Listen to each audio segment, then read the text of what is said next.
Assalamualaikum warahmatullahi wabarakatuh. Shalom, Om Swastiastu, Namo Buddhaya, Salam Kebajikan, dan Salam Budi Luhur.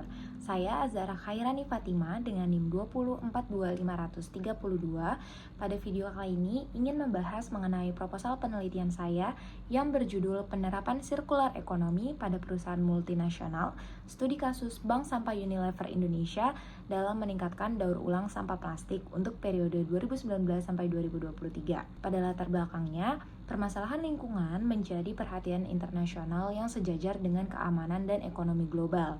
Aktivitas jual beli produk plastik menciptakan dampak yang serius, meningkatkan volume limbah plastik pada setiap tahunnya. Dan pada tahun 2016, 11% sampah plastik global sudah mencapai perairan, dengan total sampah plastik dunia mencapai 359 juta ton pada tahun 2018. Dan proyeksi populasi sampah plastik mencapai 53 juta ton pada tahun 2030. Peningkatan volume limbah plastik berpotensi untuk merusak lingkungan, keamanan, dan kesehatan makhluk hidup. Dampaknya sendiri berupa pencemaran tanah dan air. Program lingkungan PBB atau United Nations Environmental Program berperan dalam mengatasi isu lingkungan, termasuk polusi sampah plastik, dan lebih dari 40 inisiatif UNEP mencapai pengurangan 80% sampah plastik melalui langkah-langkah ekonomi berkelanjutan. Ekonomi sirkular sebagai solusi efektif untuk mengatasi polusi sampah plastik dengan melibatkan model ekonomi memungkinkan semua produk dan materialnya dapat digunakan kembali, didaur ulang, atau digunakan kembali manfaatnya untuk jangka panjang. Konsep ini juga sudah menjadi bagian integral dalam pandangan politik global, terutama setelah diadopsi oleh Uni Eropa pada tahun 2015.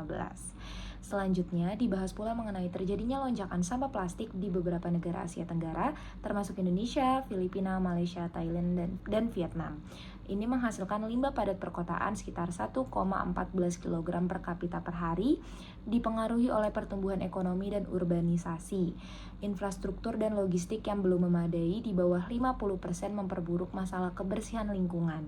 Indonesia disoroti oleh UN Environment sebagai negara dengan pengelolaan sampah plastik yang tidak maksimal, menciptakan 3,22 juta ton limbah plastik di setiap tahunnya dan sebagian besar tidak dapat diproses dengan benar, merusak lingkungan dengan 0,48 hingga 1,29 juta ton. Mengenai isu yang ada, pemerintah berperan dengan melibatkan dan mendukung produsen penghasil plastik kemasan untuk memenuhi aturan sesuai dengan Undang-Undang Nomor 18 Tahun 2008 Pasal 15 untuk mengurangi masalah limbah plastik.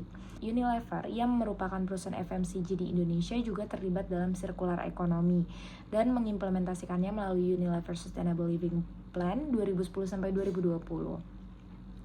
Dalam menghadapinya, permasalahan sampah plastik, Unilever meningkatkan penggunaan plastik daur ulang sebesar 21% dan mempersembahkan bank sampah pada 2019 dengan target mengurangi penggunaan plastik baru yaitu 50% dan meningkatkan penggunaan plastik daur ulang hingga 25%.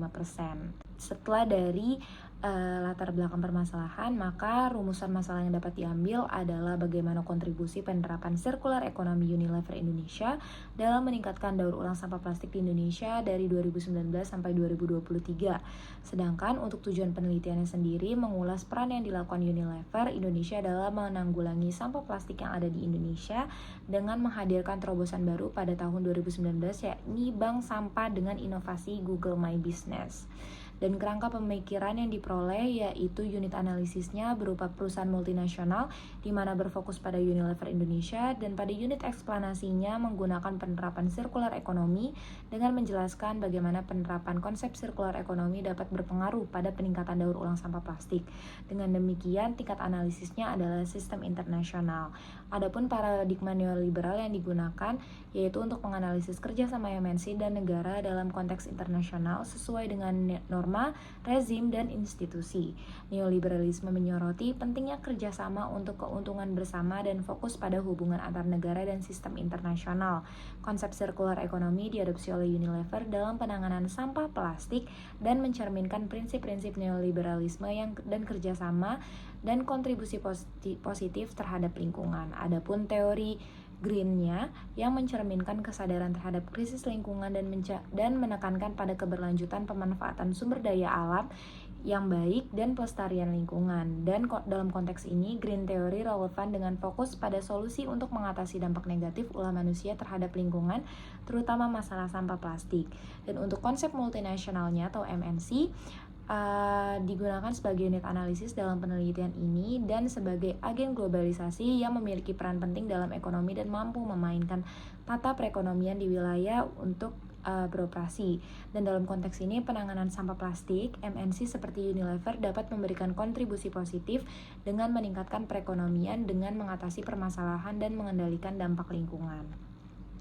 Untuk metode penelitiannya sendiri, jenis penelitiannya yaitu penelitian deskriptif karena menjelaskan objek penelitian secara mendalam, dan perspektif penelitiannya yaitu kualitatif karena penelitian dilakukan untuk melihat upaya Unilever dalam penerapan sirkular ekonomi. Dan untuk bentuk penelitiannya yaitu penelitian lapangan dan juga kepustakaan.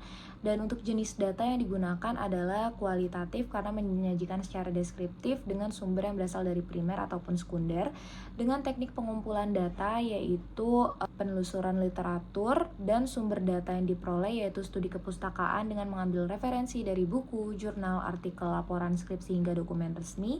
Dan untuk metode analisis datanya yaitu ada data kualitatif di mana penulis menggunakan sumber termasuk wawancara, studi kepustakaan, dan penelitian terdahulu. Untuk sistematika penulisannya yaitu ada bab 1 pendahuluan, bab 2 berisikan penjelasan mengenai latar belakang dari aktor utama yaitu Unilever, di bab 3 implementasi sirkular ekonomi oleh Unilever, di bab 4 ada kasus bank sampah Unilever untuk meningkatkan daur ulang plastik, dan di bab 5 ada penutup yang berisikan kesimpulan dan saran. Terima kasih.